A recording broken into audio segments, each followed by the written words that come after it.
Okay. Let's get real for a second. I'm starting the video off by saying, like, I need to start the video off by saying, right off the jump, the purpose of this video is not to cause an argument, but to have a discussion. And I'm going to do something I've never done on my channel at all. This is going to be like a straight, like, no jump cuts, no nothing. We're having a one-on-one discussion with me and you about the stuff that happened, if you don't know, that went on, you know, back in the 90s with a lot of people, a lot of child actors upcoming, you know. And I'm really just kind of, this is my, like, off the top thoughts. I just finished episode 4, well, the entire documentary called Quiet on Set, the dark stories that happen with kids TV. And I thought about it all day. I watched the first 2 episodes yesterday. I watched the last 2 episodes just now. And there's just so much I like how I wanted to go about this video. It's just like, I feel like, again, I'm not trying to call it a controversy, just a conversation, a discussion. I feel like a lot of the things that were happening to the kids, stuff like that, first of all, no victim blaming.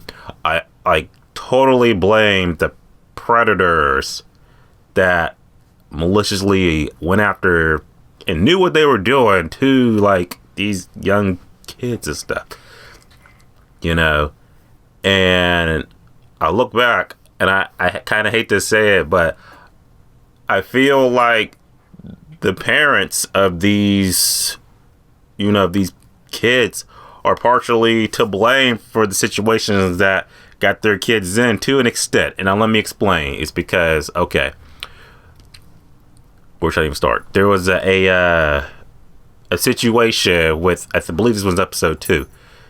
It was a situation on one of the shows. You had, I think he was I forget what, assistant or some production assistant or whatever. His name was Jason. And one of the young girls or whatever, you know, he was, you know, they was really frilly, stuff like that, you know.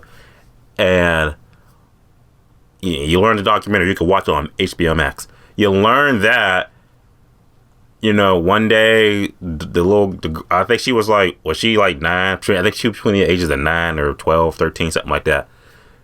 She was on the computer because her and Jason used to email, stuff like that. And one day she gets an email. She just bolts out of the room to her room, shut the computer off. And mom's like, you know, what happened? What's going on? And she learns that this dude worked on Nickelodeon with a lot of kids, a lot of young kids.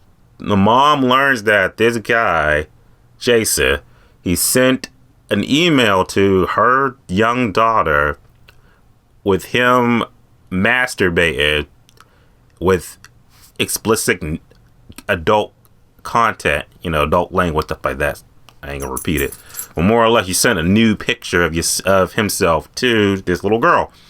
And when mom made the decision, she was just like, I could go to the media, you know, go to powers that be, you know, expose this guy. And she chose not to. Now, again, I'm going to paraphrase it because that was episode 2. Like I said, that was yesterday. I believe she did not like, I know she, like, her daughter just, like, faded out of, you know, the spotlight and all like that.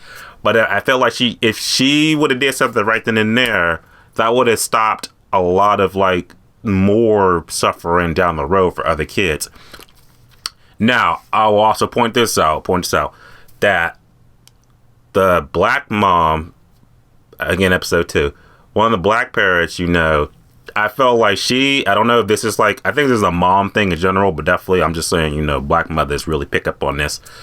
There was an instance on one of the shows where her son, he had to play a rapping fetus. And he was in this real skin tight, you know, suit or whatever, stuff like that, reveal it. And the mom was just like, that's weird. Like, why is he doing stuff like that? It's like weird stuff like that. And whenever she voiced her concerns, you know, the powers that be would be like, oh, push you to the side, stuff like that. You know, no, don't do that. So I feel like she's an example of somebody who's just like, when you see bullshit, call it out.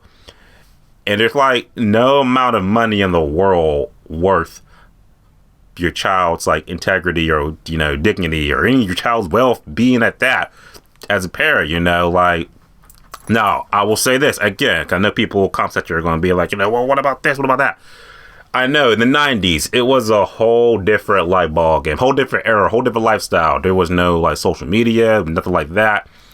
And a lot of things like happen in Hollywood that's just like, especially with kid actors that you hear now, that's just like, holy stuff, you know. And a lot of the blame does go to the powers that be. Definitely one name who I'm like engraved in my skull now is Dan Schneider. Like, even though he didn't do, it was never proven, and I don't even believe it. It was never proven that he ever did anything sexual or anything like that to the kids, stuff like that. This dude was an asshole and a megalomaniac and a dickhead because of the way he would treat the women in the, you know, on the sets and productions that he was working, the shows he's working on, stuff like that. And, you know, think about it, there was some borderline creepy stuff now that the documentary brought to life that makes you look at not only Dan Schneider, but a lot of other people in like a whole different light.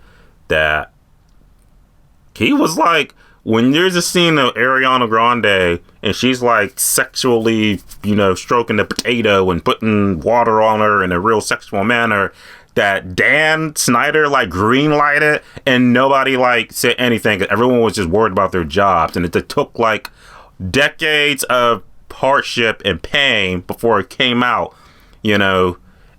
And it's just like, I just feel like you should not have to sell yourself. You should not have to sell yourself. You should not have to like degrade yourself. You shouldn't have to deal with that, you know. And I know people were worried about their jobs, all about the bottom dollar, about your money, you know.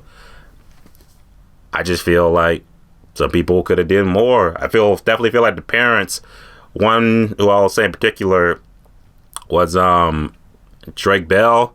His dad, again, like I said, this situation, the times, I understand.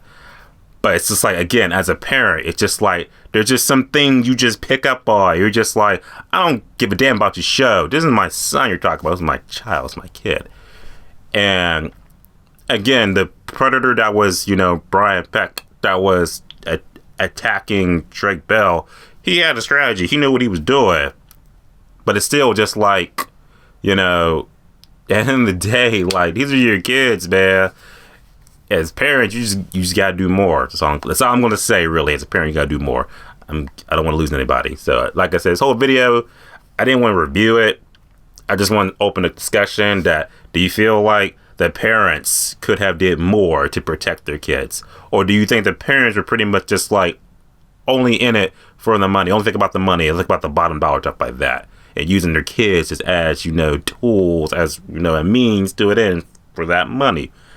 That's all I'm saying. That's all I'm asking. Just want to do a quick, like, one-shot video ever, no jump cuts. So that's my thoughts. I hope you guys have a safe week. If you haven't seen it, go see and watch Quiet on Set. It's on Max. And yeah, be safe out there. And as always, subscribe. Until next time.